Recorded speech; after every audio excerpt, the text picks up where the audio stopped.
Hey guys, I'm Des, the owner of AZ Desert Squeeze, your local lemonade business, and I'm super excited to be on today's podcast with Matt. Welcome to Bold Moves, the show where real people share the risks they took, the lessons they learned, and the bold steps that changed everything. I'm your host, Matt Torres. From entrepreneurs and visionaries to everyday people making an impact, we dive into honest stories of growth, grit, and transformation. If you're chasing a dream, building something new, or just ready to level up, you're in the right place. Let's get into it.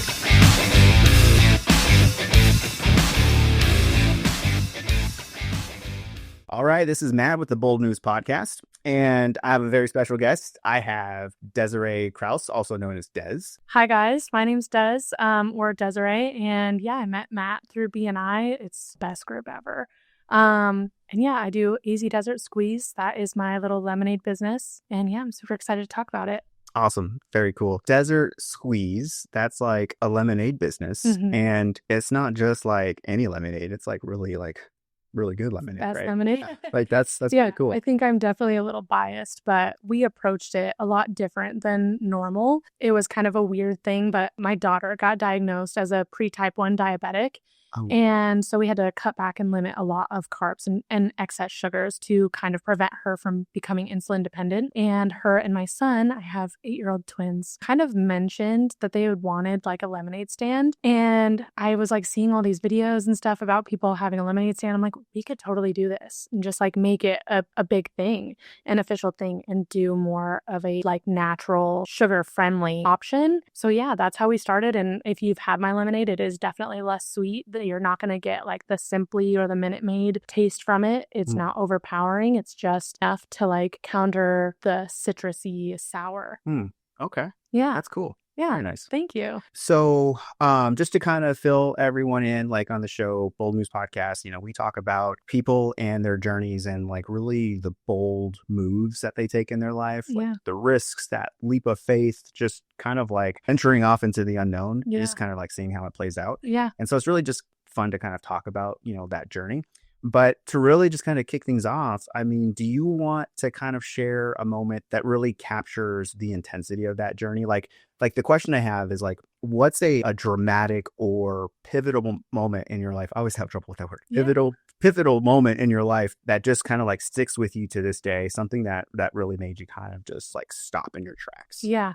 So I would say off the top of my head, I have two. The first one was back in 2021, addressing my mental health, which led to huge momentous things for me. I was in a very toxic, abusive relationship where I kind of was already a single parent for a really long time. And I had been with this person for 10 years of my life. And so when I started addressing my mental health and uncovering, why do I constantly feel this way? Why am I going to sleep wondering if this is what life is supposed to be? And trigger warning, I struggled with suicidal ideation for a really long time and suicide attempts. And I think it was because I wasn't ready to come to terms with the life that I was choosing to live. So I ended up making a huge leap in 2021. I divorced my husband at the time, and I think I was really devastated for about 6 weeks. And then the cleanup started, and like life just got so good. I read this book called The Secret. And it kind of changed my entire mentality on my pessimistic tendencies. Pessimism. I don't really know the good word for that, but I was really pessimistic. It changed my mentality on that and kind of gave me the bright side of everything. And once I started acknowledging how awesome of a person I am and my kids are, is when life got really good. And then the second moment was actually just recently, and you got to bear witness to that along with everybody else in our BNI group. But I worked for a really great company, and I experienced a lot of self-development and growth within that company, and unfortunately was let go. And I could see like it coming a little bit, but not so soon and not so like cut and dry. And instead of looking for another company, I cried the whole day that I was let go. And then the next day I just woke up and I had like this clarity of like, you're not meant to work for somebody else. You need to do you. Like you need to invest in you and do like launch your business. Start posting about it. Start talking about it. Stop being scared of what people are going to think, because I didn't care when I worked for these other companies. Yeah. So why do I care so much when it's me? So yeah, that was like, those are my two like huge moments where I'm like, whoa, I can't believe I did that. Yeah. Mhm. Wow. That's crazy. Yeah. I remember when we were in our group and you said that, I was like, what?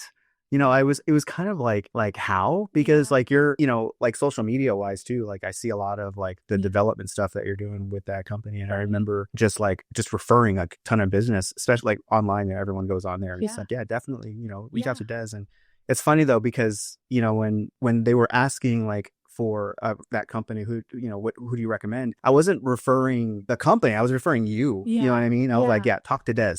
Yeah. She'll hook you up. And then now when I see that, like I'm still saying like talk to Des for whatever. But Right.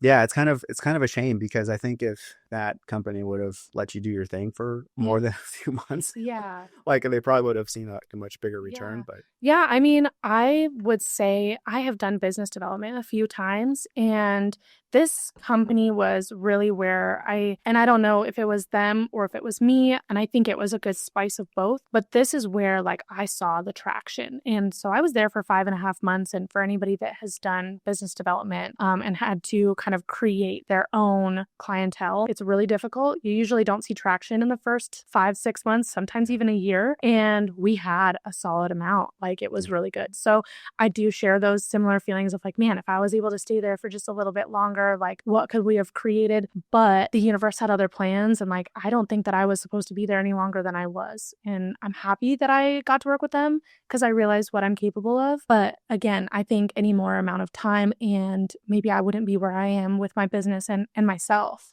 well, I mean, how long have you been like having or developing like your lemonade business? Like how long was that been in the works? I started it on the side. Gosh, I think I applied for my entity name, which is the very first thing that I did aside from like start kind of creating some lemonade concoctions. But I got my entity name in April of 2024 and then got my LLC in September, and then started working towards like my food manager license and everything. I was selling lemonade here and there, but I would say that I like officially established and like hit the ground running 2 days after I was let go. Yeah, my first event was that Friday. I was like on a Wednesday, first event was Friday, and then I had Saturday and Sunday, and it just really hasn't stopped.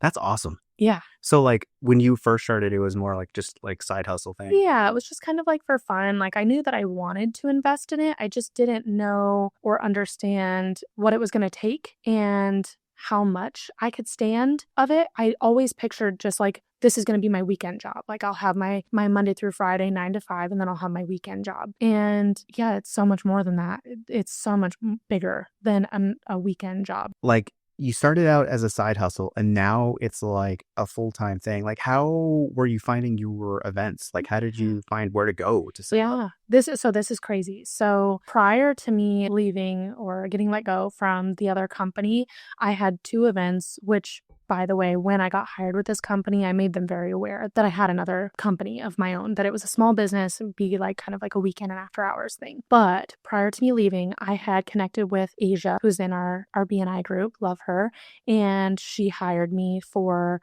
her launch party. So that was the Saturday after. Oh yeah. And then I had also worked an event with KW Integrity First, and I had met them through networking for that other company and created a really great relationship. So they had asked me to come be at one of their first markets. And so it just started there. Like I was really grateful that I had something for Friday and something for Saturday to kind of like ease that rough change. But then after that, like the recommendations were flowing in from BNI and from friends of mine that I had made, real estate agents were having me at their open house. Like however they could support me, people were coming in like large groups. And I had been recommended to reach out by a friend of mine to Queen Creek Festivals. And so I reached out to them and they were like, yes, come, we would love to have you. So I've booked with them every, I think, Friday and Saturday in May. Wow. Yeah, so it's been crazy, and I've been working like the open houses and just however I can support people, birthday parties, graduation parties. I'm booked a lot, and it is not Saturday, Sunday anymore. It's really wild. It's so crazy because like, everyone remembers like growing up and opening up like a lemonade stand, Right. and like in your front lawn. Yeah. And it's just crazy because like this is a legitimate business. Yeah. And it's it's just like amazing. It's like you the know? oldest hustle in the game. Like we all did it, but I think I do it a little bit better now than I did when I was a Well, kid. it's not only that, but it's cool because like you have the social media aspect to it of sharing it, Right. and especially since you're talented in social media itself, you Thank know how to make things like grow, Yeah. and it's just building the business. Like that's Right. like really cool. Yeah. Uh, Yeah, I think that was like one of the biggest things for me, like that I had recognized when I was leaving the other company was that I had grown my following. So I had that account from that you're aware of. It was called Your Chill Bestie Does. That account I had from a previous company. It was mine. And I think I had like 235 followers. And when I was deactivating it, I was up to like 915 wow. in less than 5 months. So I'm like, okay, if I can just take what I did and duplicate it. And like so far I have, because I have been fully in this for what is today, the 21st. So the 23rd of April is when I left the other company. So I have been at it for less than a month, and I went from 200 and I think 10 followers on my business page to now I think I have 730. And that's just purely built on the relationships that I had and then continuously posting all the time. That's cool. Yeah. I remember this is like I don't know how many years ago, maybe like 5 or more. My dad, he started the like a lemonade thing. Yeah. And it was very similar.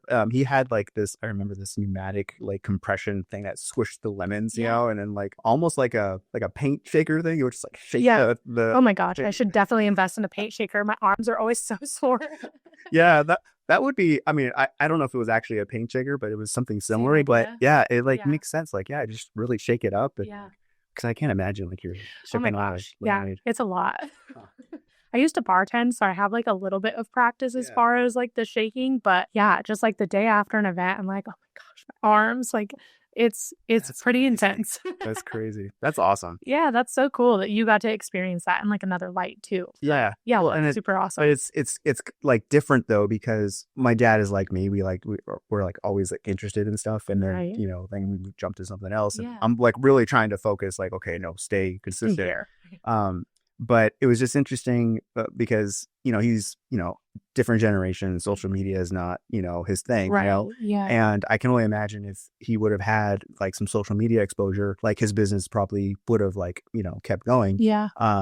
But it's just interesting to It see. is crazy. Yeah. But- And a lot of the companies, not the most recent one that I worked for, but a lot of the companies that I had worked for in the past were starting to gear up like, okay, like we've perfected our service, we've perfected this. Now we just have to work on social media. Doing social media after the fact is so much harder because the crowd that you're trying to engage with misses like just the raw, they miss the mistakes, they miss the changes, they miss the growth, they miss all those things.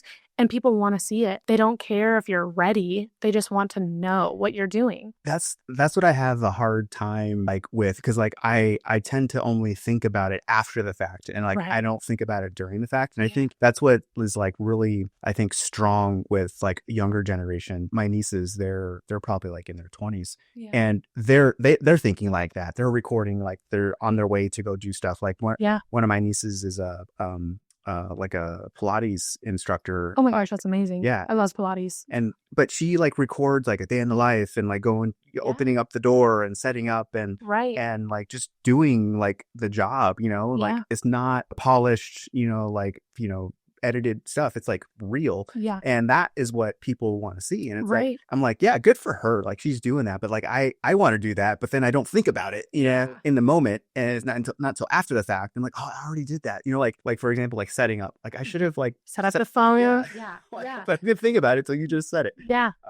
No, 100%. That's exactly what people want to see. And that's something that, like, I struggle with it a little bit because I'm like, man, like, I'm not ready and like, I don't look how I want to present myself, or like, this part is so boring because I do it every day. No, but people want to see that. They want to see me loading my vehicle with all the stuff and see how I make it all fit in there. They want to see me set up the tent by myself, like, which by the way, I've become a professional at, and I'm very proud of that. But part of me too, like I see people how they set up their camera and they go through all this just to get that shot, and I'm like, it's just quicker for me to just Right. stuff in there and then like set it all up. But I think like it's like the biggest thing, like the reason that people want to see it is because for so long, especially in like generations older than mine too, like you think back to the first time that you saw TV and everything is perfect. Everything's in place. And so we all grew up watching these TV episodes and thinking, like, I'm sure every kid was like, man, I could do that. I could be on TV. I could be that character. I could do it better than them. So it gives us an opportunity to put some realism back in the things that people are watching. Yeah. And then people relate to it and then their dreams start. And that's exactly how I got started, was I watched somebody else take control of their dream, realized that it wasn't perfect, that they didn't have it all together, saw the changes that they were making throughout everything. And I was like, that's me. I can do that for sure. So I think that's like the mentality that the younger people have, is like, it doesn't have to be perfect and it doesn't have to be something that I would put on TV. It just has to be me. Yeah. Yeah.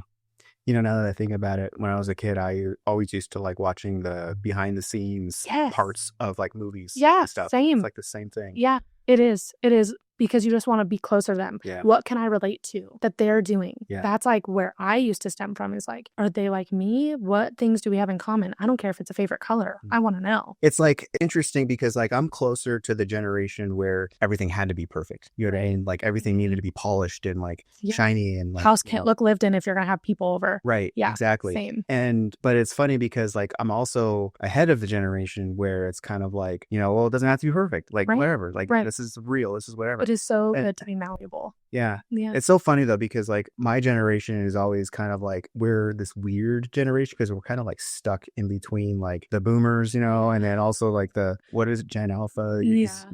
Gen Z. Gen Z. Yeah. Like it's just like, it's just interesting. Because like you have like a foot in like both like areas. It's just kind of strange. I'm like right on the cusp of millennial and Gen Z, and I feel the same way.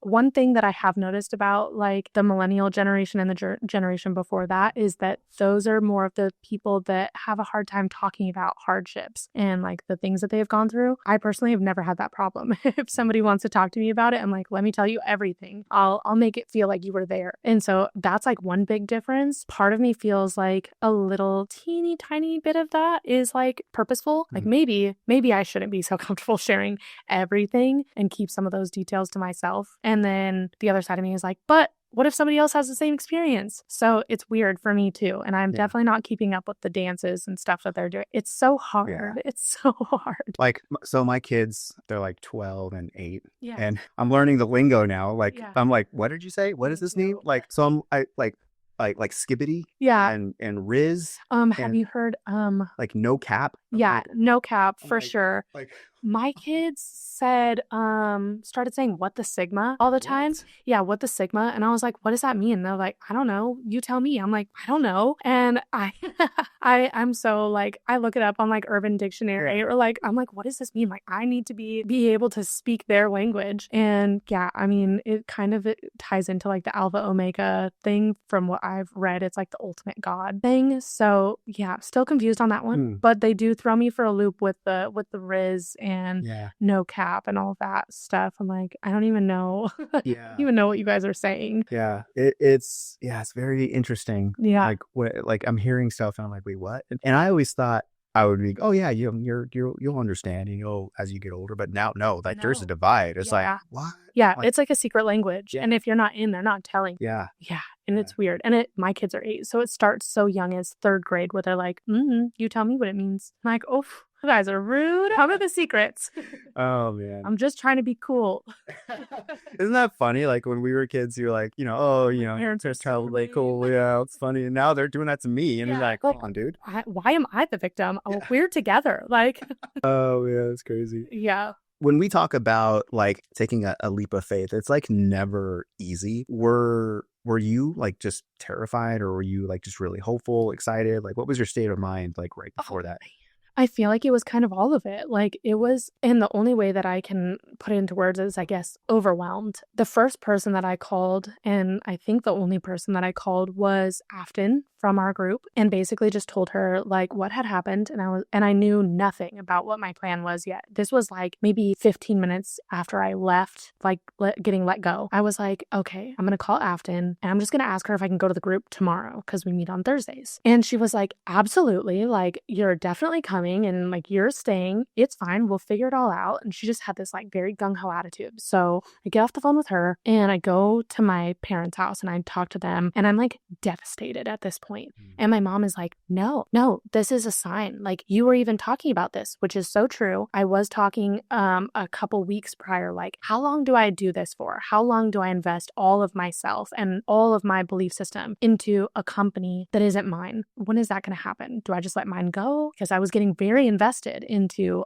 the company that I'd worked for. She's like, no, this is a sign. Like you need to work on you. And so I went home, had those ideas. The next day I made the announcement at my BNI group. From that moment, like I definitely cried a lot at the BNI group. It was a very like emotional and raw moment for me. Especially because while I do share my emotions, I typically don't, or share my experiences, I don't typically share my emotions alongside it. So it was very, very raw for me to just like let everything go and just be like, this is what happened. And like, hope you guys will stay along my side for the journey. Appreciate all of the friendships that I've developed. From leaving that group, like I almost didn't even have a moment to like, I almost couldn't leave because every single person had come to me and had talked to me, whether I had impacted their experience at BNI or I had referred to their business, or even if I had nothing, like we really hadn't had like a super strong connection yet. And you even came up to me and you're like, we're going to meet, like we're definitely going to talk about this. The amount of support that I received at that meeting specifically is what boosted me to go do my own thing. Like I went home, I started making the posts, I started editing things on Canva, I started like putting all my stuff together. And so I had like this weird energy of like, yeah, I'm so sad that this happened, kind of feel like a failure, kind of feel embarrassed, kind of feel like I could have done something different. And then this other like monstrous amount of pride and enthusiasm of like, no, it's your turn. And this, like, if this wasn't supposed to be, it wouldn't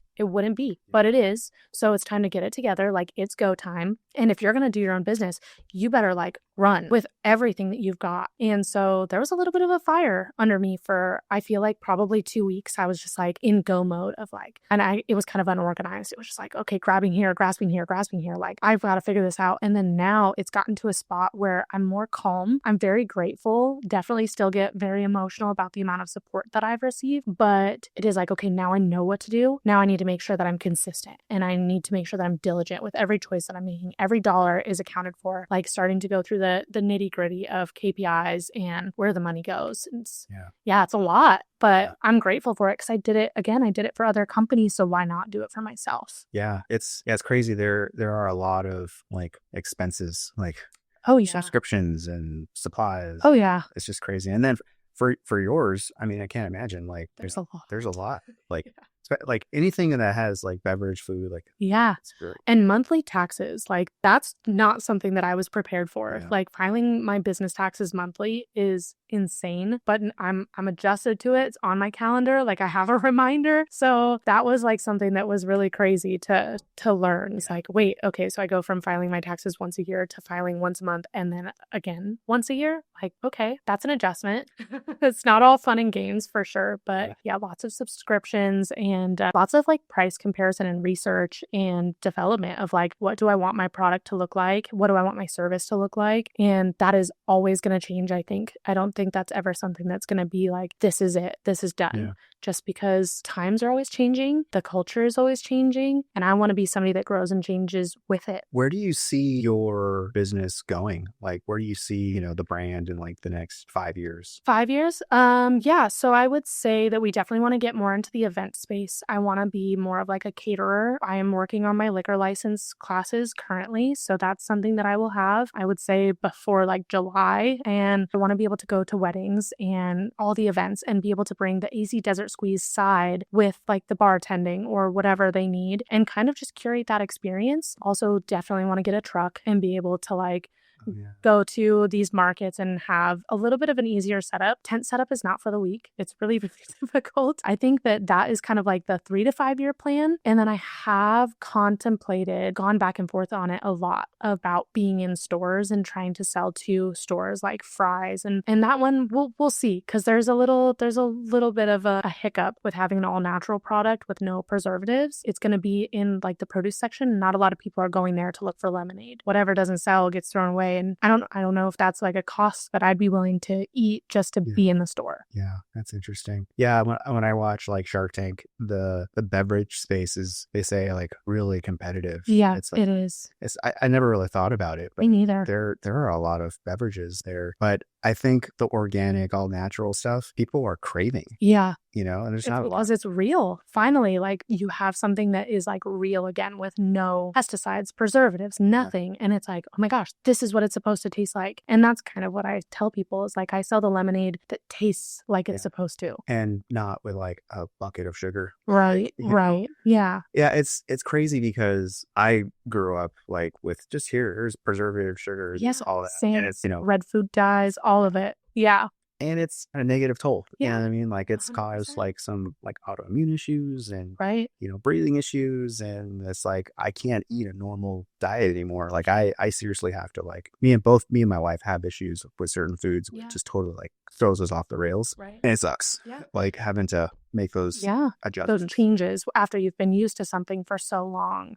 Yeah, I have ADHD and I'm on the autism spectrum, and I think that like the red food dyes is definitely something that I didn't take seriously. Like I was like, that's so like just another thing that we have to work hard to fix and change. And I was kind of irritated with it. But then I changed the red food dyes. We don't have artificial red food dyes in our house. And it is crazy how much more stable my mood is daily.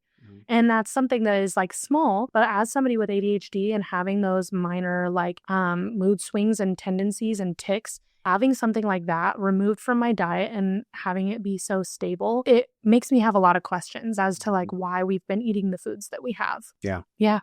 So when did you know that you were ADHD spectrum? Like when are you officially diagnosed? If you don't, Yeah, no, you're good. I'm super open about it because I feel like I'm very high functioning. I was diagnosed or knew that I had it in 4th grade. I was 9 years old, and it was a really crazy experience, but I just had so many issues learning, so many issues sitting in my seat. I was always the talkative student, always the person that was getting sat by themselves because I was acting out. And then like once I kind of realized what was happening, 5th grade was entirely different for me. And every year after that, like I was academically one of the highest performing in my class. I just had everything kind of like fell into place. I would say 9th grade was another difficult year for me because there are changes that happen within your body as a female around 14, 15 that can completely impact your normal day to day. And so navigating through that again was a little bit difficult, but again, by sophomore year, it was like on the upswing again. And as far as the autism, I didn't really think that I had it, or I wasn't aware that I had it, but it goes hand in hand with ADHD. Yes. And definitely my like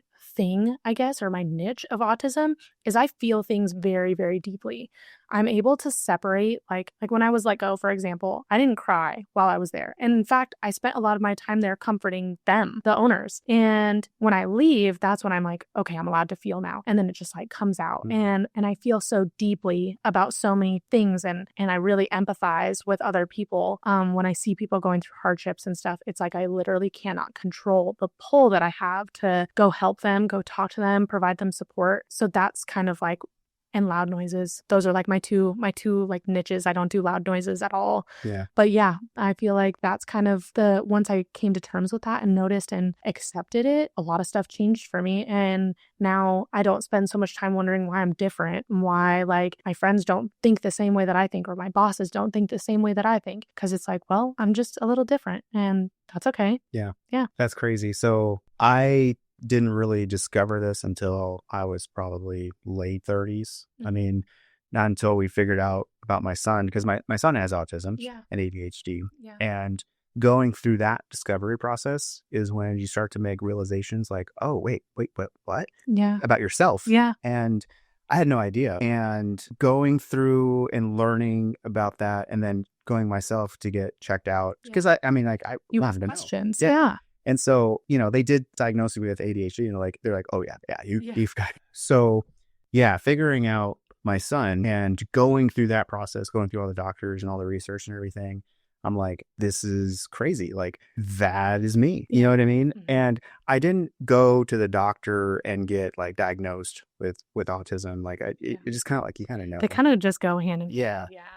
And it just kind of makes so much sense because like uh going through school, high school, even like my first like job, like after college, like in college, it all makes sense. Yeah, You know what I mean? same, We're like, same. yeah, oh man, like I don't want to get too much into stuff, but like back then, like I had this one issue at my one of my jobs that I had, very corporate job, you know, Mhm. right after college. And I remember I had disagreements with people and like just you kind of rub people the wrong way, Yeah, or and I always just thought, man, these people are just weird, you know, yeah, like, yeah. and it's just weird because it's like, oh yeah, it was me. Like That's so funny I, that you say I was that so was me. I had like the same exact experience almost. Like I worked at a call center. It was very corporate. It was after I had my twins, first like big girl job that I had, I think. And yeah, same thing. I had these people that I just was like, why do they not understand that like this is like not okay, or like that it shouldn't be this way? And when I look back, I'm like, oh my gosh, like Mhm. it was me. It wasn't them.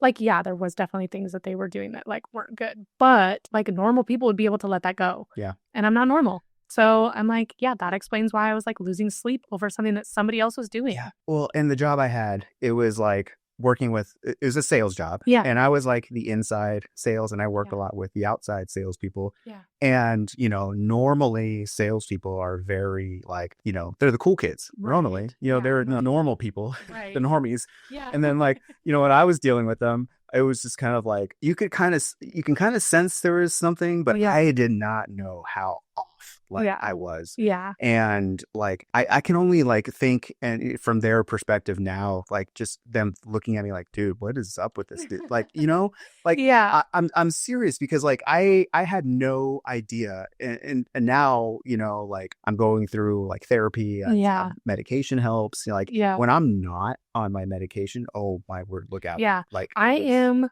unmedicated and it's a little scary for the world, but I feel again like I can't Yeah. I can't do it. I can't be like that leveled out because then I create my own chaos. Yeah. And so like I would rather just create the small amount of chaos that I'm going to create in my own life unmedicated than not be able to have like the belly laughs and like the normal like feeling. That's just me prefer, like that's what I prefer. Occasionally, like when I notice that I might be starting to go off the rails a little bit, I definitely medicate, Yeah. but it's seasons, I would say. And that's just because I've been aware of it since I was 9. So you can't like be on medication that whole time and not have some sort of like dependence. Mm. And that's, I guess, another one of my things. Like, I don't want to be dependent on anything. I don't even drink caffeine. Wow. So yeah, so I'm like, no, I'm not, Yeah. I'm not going to take the medicine. Yeah, Don't stronger sparkle.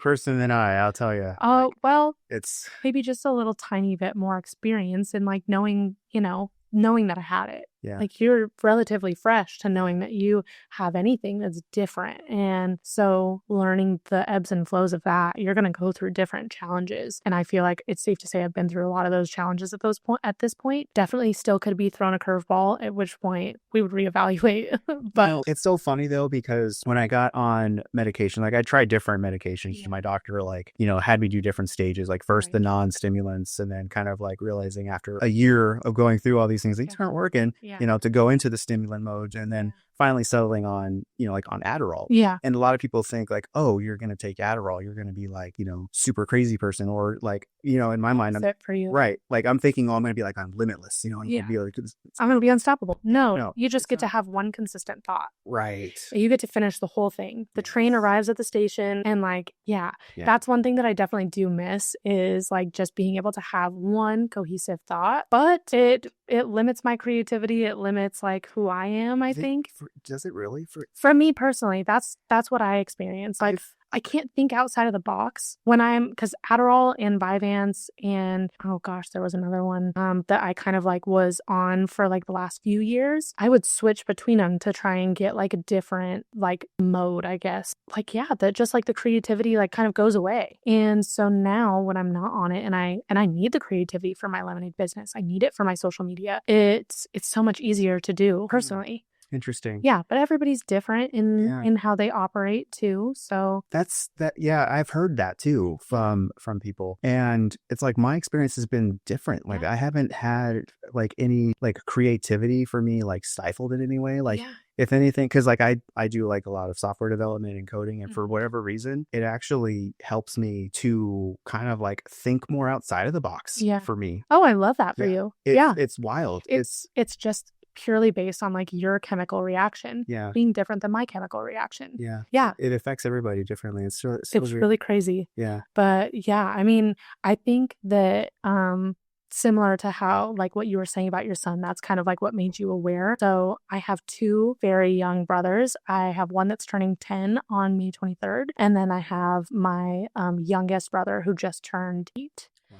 Yeah. So the 10-year-old was born when I was 18, and he definitely had autism. We didn't know, like none of us knew, because we're just kind of like, well, I don't know what to do. Yeah, Like I've never seen this before. But we like paid attention to his tics and like the things that he was very particular about.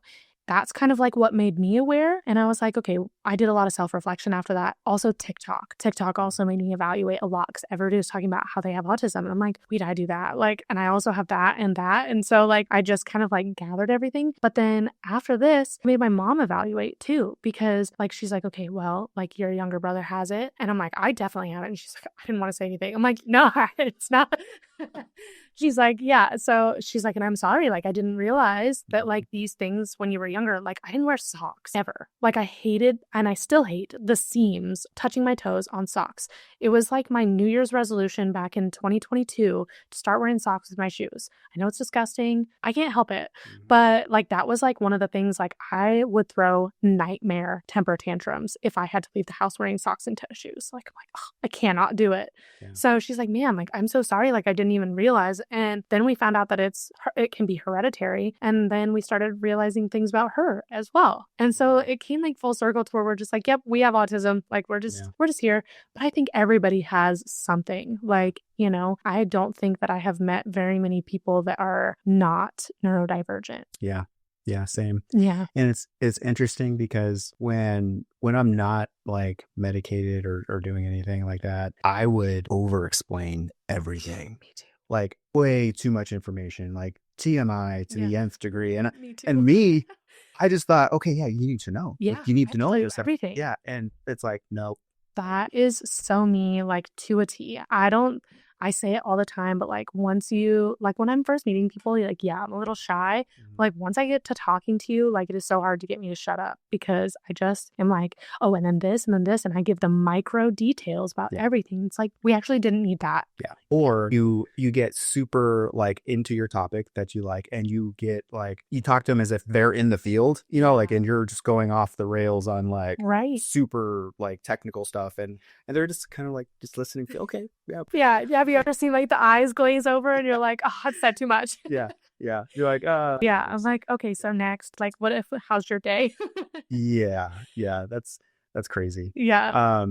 I was going to say, have you seen this show? It's on Netflix. It's called Love on the Spectrum. Yes, I have. Dude, I just started watching like, I think the first episode. Yeah. I haven't seen all of them, but me and my wife were talking about it and we were like, because she's a little bit on the spectrum too. Yeah. We both are. Of I course. think that's how we kind of like mesh. Mine is too, just opposite of me. Yeah.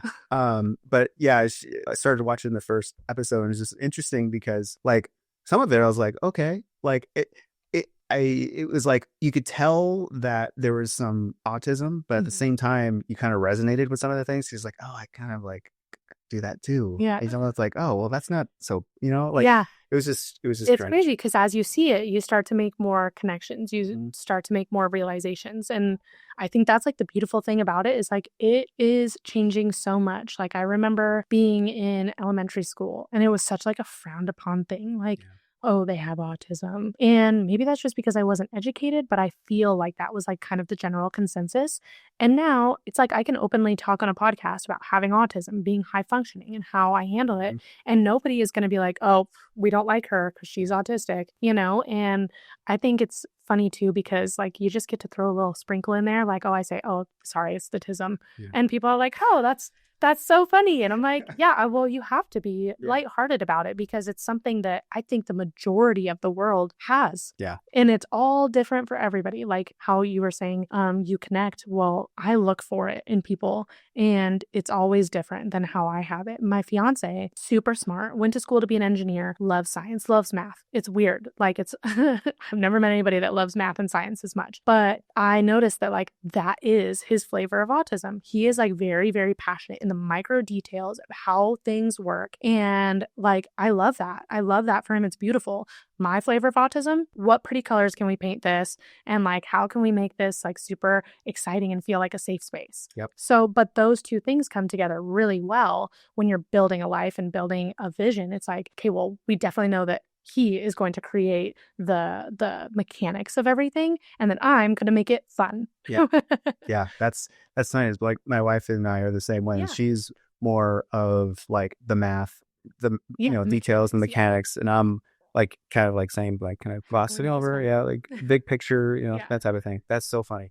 My son is very into like the math, very So is mine. in robotics, Yeah. like totally like Yeah. can focus in. Right. Dude, he was cutting out some cardboard and I'm like thinking, okay, whatever, he's cutting out cardboard. And then he comes and is like this intricate thing like standing up and it has like inner workings, and I'm like, this was cardboard like an hour ago. Now it's like a thing, Right. like just his brain, like that's his flavor, Yeah. he creates stuff and he's like just totally into the whole engineering. My son robotics. is not even like not biologically related to my fiance, and like Cameron, which is my fiance's name, has been in our lives since my kids were 4 and they're now 8, and so they're in 3rd grade this year. My son tested into the gifted and talented program, which love him, I'm so proud of him.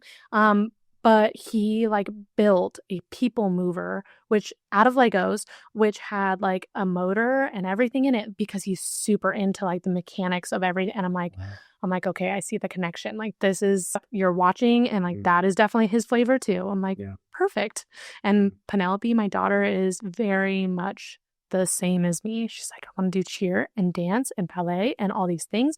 And how do we make it pink and sparkly? And okay, it is so interesting. I remember when I was in school, like they didn't know what was wrong with me. I think I was in 3rd grade. And I still remember everyone in the class like looking like, what's going on? Because the special ed teacher had to come in and evaluate me. Yeah. And everyone's like, oh, what's wrong with Matt? Like, and I'm like, what's wrong with Matt? Right. Right. And such a different world now. And also kids are so mean. Yeah. Yeah. But they didn't know what to do with me because like I was smart. I was like a straight A kid. Yeah. You know what I mean? But it's just weird. Yeah. And they were like, well, we don't know what to do with you. So yeah. It's crazy because I feel like the kids that are on the spectrum, or actually, I guess I should say more comfortably, kids with ADHD, because that's where like the majority of my knowledge is. Kids with ADHD operate in such a different manner. It doesn't make you dumb. It just means that you don't want to spend the same amount of time learning a subject as everybody else needs, because the whole time that the teacher is talking, you're computing how it works. And you, most of the time, have it figured out before the sentence is finished. And that's at least what happened to me. So then when we would do 17 worksheets on the same thing that we learned, I'm like, I don't care anymore. Like, and that's why I would have really terrible grades, because it's like, okay, my first ones were done before everybody else. I was done within 5 minutes on a 45-minute project. And now like you want me to do more of the same stuff. Like, what do I need to teach you how to do it? Like I would get so frustrated. But that's it. Like there's nothing wrong with those students. They just either learn faster, slower, differently. Like there's so many different things. But I feel like our world is slowly coming to a point where people are definitely more aware of it. But now how do we fix it? Like how do we fix our teaching methods with those students instead of making them feel like there's something wrong with them? Why are they not in accelerated classes at a younger age? Yeah. China is doing this thing where their kids are being taught by AI for not the whole day, for like I think a couple hours, but the AI learns their learning style and adjusts to them. Yeah. And it gives like a really like tailored, customized learning experience. Yeah. That's amazing. Yeah, isn't it crazy? I heard something similar. This was forever ago, and it was when I was in high school, and I'm sure that I just grabbed like little details of it, so it may not be 100% accurate. But I heard that in Germany they do something similar where like after I think it's like 5th grade, they kind of like estimate where you're testing higher, like which subject, Yeah. and then they gear all of your classes towards how to be successful with that subject. Wow. Which is crazy because, like, you Yeah. think about our schools, we all went through the same thing. We all took algebra 2. We Yeah. all, like, I guess some of us did trig, some of us did physics, but we all took science, math, English, and gosh, I don't even remember, social studies. Whereas, like, I didn't thrive with social studies. I didn't thrive with math, I would say was my second weakest one, but I loved English and I loved science. So it's like, how do I excel with Yeah. something like that instead of just being forced in this little box Yeah. of like, nope, you have to have these in order to graduate and be classified as smart. Yeah, dude. In my English class, I remember we would have our books and we would go take turns reading little chunks, little paragraphs. Yeah. And I would somehow find a way to make a little paragraph into like this story where I would create like a voice and it would be like very like dramatic. Yeah. Like sometimes it would have an accent. Yeah. Like, and I remember like when it was my turn, people were just like, Grading. what is this dude doing? You know, I would love like that it's- though. But it was like that was where my mind went for some Yeah. reason. You Yeah. know what I mean? Like, Yeah. and math, don't even start with math. I couldn't stand math. Like, I liked math. I feel like I was stronger in science. They go hand in hand, but like I just enjoyed science more. Yeah. Such a different time. Yeah. I remember definitely popcorn reading was my least favorite. So I'm like, oh gosh, don't look at me like I barely know how to read. Don't look at me. I read much faster. Yeah. Oh my gosh. I read really fast now, but I have to read like the same sentence over and over. And that's probably part of me being unmedicated is just that I'm not grasping.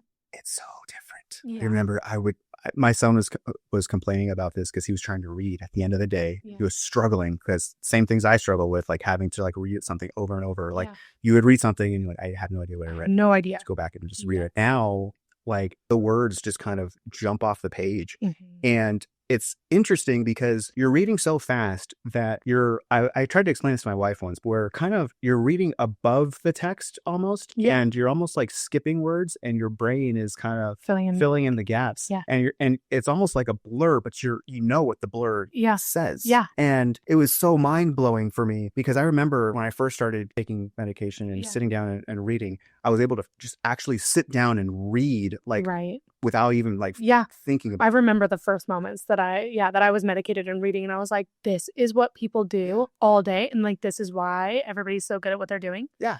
Yeah. And you can read and like retain Yeah. information, know what you read. Right. Like that was like a Right. pivotal moment. Yeah. For me. I was like, wow. I was great at writing, but I was not good at reading at all. Yeah. Like I would try and so hard to like skip. If we were popcorn reading, I would like get up and like go to the bathroom and something like I am not reading in front of people. But I remember, and Mrs. Smith, if you're watching this, I'm so sorry. She was my like advanced English teacher. So she taught like the college courses at the high school. And I remember it was my second semester with her. And she had been talking for months about this like super important essay that we need to write. Don't procrastinate it. As a person with ADHD and a lot of like after school extracurriculars, I did procrastinate just about everything. And I remember the day of walking into the class, I had a plan. I had just gotten my very first iPhone and I was sitting in there like, and in my backpack was just like typing up my essay, my 5-paragraph, like massive 3-point essay with an MLA format and everything, sent it to the printer in the library. And like, can I go to the restroom? Went and picked it up, came back and like had my essay to turn in. That essay ended up being stapled to the wall as an A+. Like, I don't know, there was certain things that I was super good at, certain things that were not great. So I've heard if you have ADHD, and I don't know if it's maybe autism as well, but you do your best work under pressure. Like you thrive Yep. on that little like, okay, I got to get it done. Like Yep.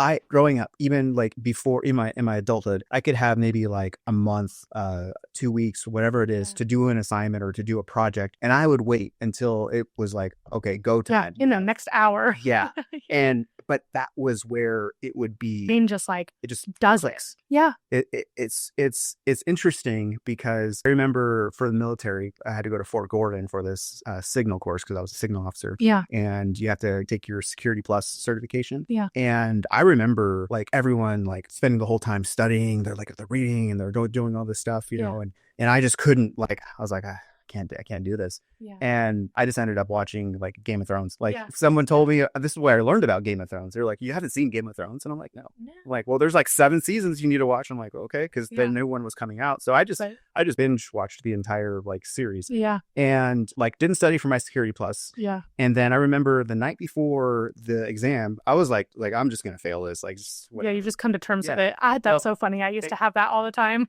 Here's what's interesting.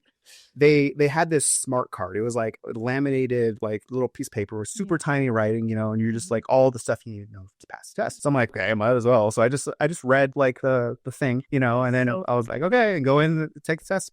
I got my Security Plus certification. I think I was a sophomore in high school when I realized that was like my hidden talent. It was like, I don't study before ever. And I used to have my friend right next to me. I would hand him my like spelling words or whatever we were doing. And I would tell him like, read them to me. And then I'm going to read them to you. I'm going to tell you like what the origin of the word is and use it in a sentence. And I would get them bam, bam, bam, all right. And then we would take the test right after 100% every time. Yeah. And I'm like, okay, so that's like my trick is like, don't overwhelm and study before. Just do it like the day of the hour that you're going to be. And it works every single time. Yeah. 100%. Yeah. Like that's how I just got my food manager certificate. Same thing. I was like, oh, I'm going to fail. Like I haven't studied. I told myself I was going to take all the practice tests. Still aced it. That's what I did for my property and casualty license. Yeah. I basically took a video course and I shut myself in the room in my room for like the weekend. I put the videos on like 2 times speed and just like absorbed. Went in there. My stuff on 2 times speed too. Cause I'm like, you guys are going too slow. Like we don't have enough time for this. Oh my gosh. If there was like a 3 times speed, I'd probably be using that. That's so But yeah, like I passed my exam that way. My real estate test did the same thing. Like just basically just crammed it like that weekend. I remember for the military, like some of these guys that failed, they're like, what did you do? I'm like, I watch Game of Thrones. They're like, look. That's so rude. Yeah. I don't know what to tell you. Yeah, That's what I did. Sorry, you guys don't have a superpower. Yeah. I remember it was high school, right before our history test. We had to memorize and the 50 presidents, you know, it was like 50 then. Yeah. And then I remember like outside of the classroom, like class didn't start. It was just done with lunch. And I'm like looking at this list of all the presidents. Okay, I'm good. Down there. I made like little, what do they call it when you like make up something associated, like word association. Like like an anagram. Yeah. So I would word associate each thing that I needed to remember, and then it would just come to me. Like I don't know how or why. That's just one of the things that worked for me. It's like, okay, well, if you're thinking about, I don't know, if you're thinking about chocolate chips, okay, it's gonna be Chips Ahoy cookies or like blue, and then it comes to me. Yeah. I don't know why. It just is one of the things that works along with not studying. You know, everyone kind of just like hits a brick wall sometimes. Mm-hmm. Did you come across like any stumbling blocks? I think like once a day. Yeah, like once a day I hit a wall where I'm like, is this like what I'm supposed to be doing? I think I have a lot of support and like reaffirmation, so I don't end up giving up on my dreams. But yeah, I mean, there's definitely moments, I would say like on the logistics side, because that's not my language. Like it's really hard. It's a really hard barrier. And although I was able to do it successfully for other companies, again, it was under pressure. There's nobody to pressure me with my own business. So that is something that I definitely struggle with. And then I would also say like I had some less than positive meetings with people that I really looked up to that kind of said things along the lines of like, you know, you have a lot to figure out. And it felt like a condescending, like, you don't know what you're doing and like you're going to fail and nobody else is going to tell you type of way. So that was definitely like a hit, because then you self-evaluate a lot and you're like, okay, am I imagining that this is like a good idea? Like, am I making it up? But I'm good. Like, I mean, the success speaks for itself. Like the traction that I've received, the fact that I was able to leave a full-time job and my wages are already covered. Like that's not something that I'm like struggling to make up for. And of course, like investing back in the business, like those are all the little like milestones that I feel like I'm dealing with currently that are kind of like my roadblocks. Yeah. Easy to overcome, just a lot of perseverance. If you could go back in time and like talk to your younger self, you know, like what kind of advice would you give yourself?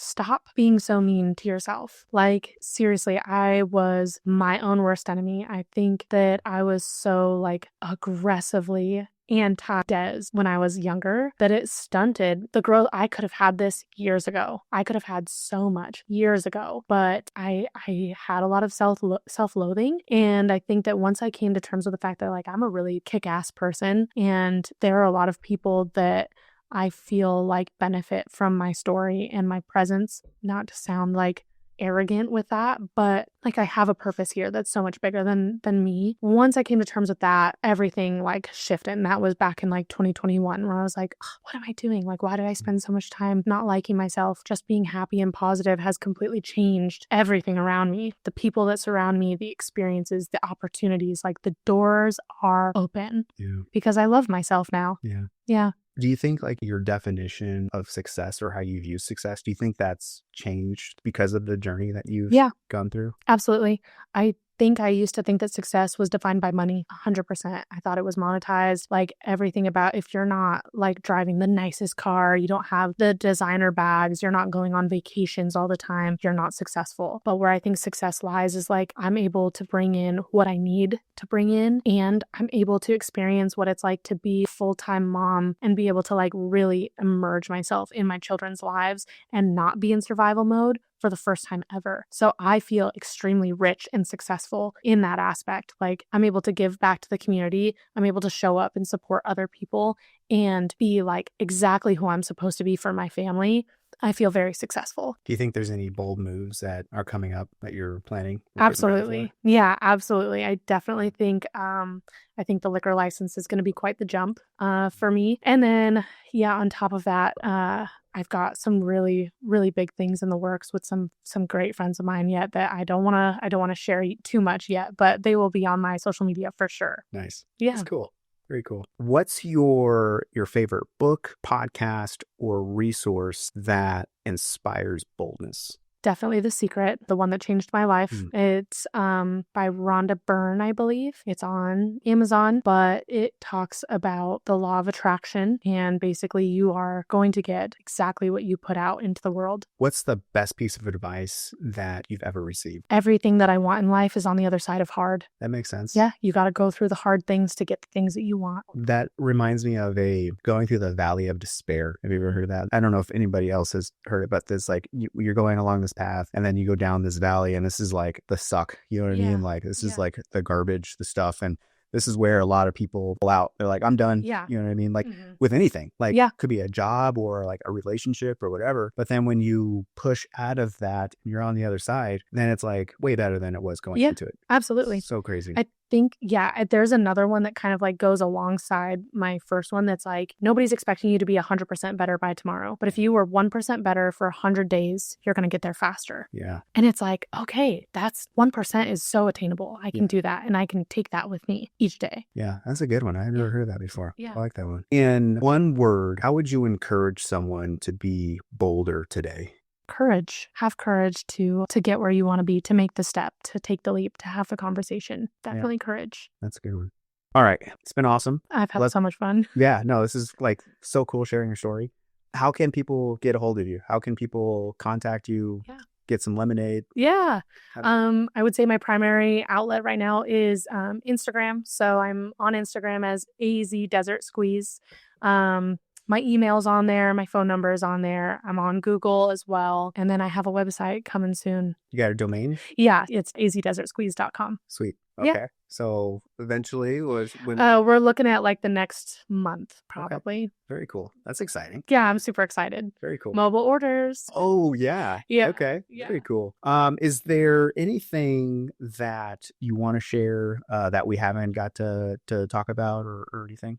No, not really. I think the world just needs to be kinder to themselves and to each other. Cool.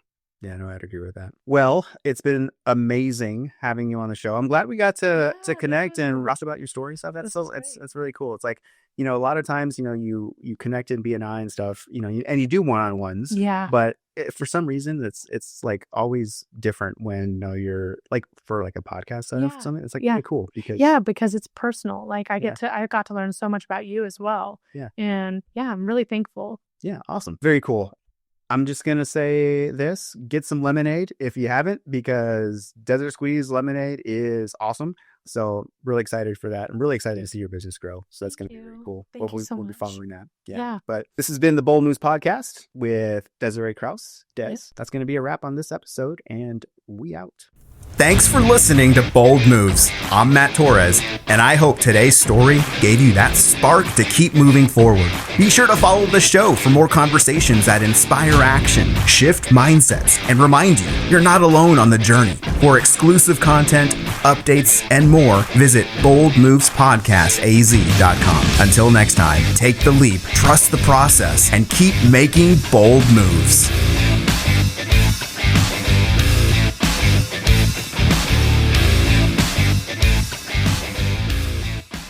Awesome. This Okay. is so much fun. Yeah.